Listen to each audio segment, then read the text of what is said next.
রাধে রাধে বন্ধুরা, আমি আবার একটা ভিডিও নিয়ে চলে এসেছি। আচ্ছা, কার ভালো লাগে না বলো তো পটল আলু চিংড়ি দিয়ে মাখা মাখা একটা তরকারি খেতে?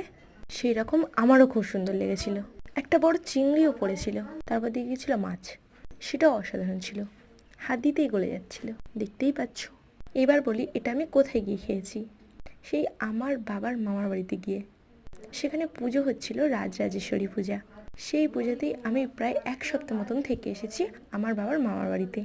ওখানেই যা যা খাওয়া দাওয়া সেগুলোই আপনাদেরকে দেখাচ্ছি। তো সেখানে যা খাওয়া দাওয়া হয়েছে না, বলে বোঝাতে পারবো না। আমার তো সব কিছুই খুব ভালো লেগেছিল। মাছ মাংস, উফ, আরও কত কী।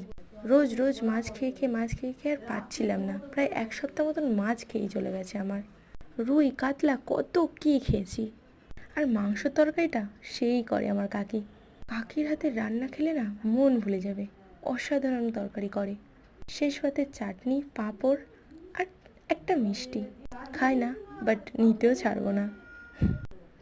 ওকে, টাটা।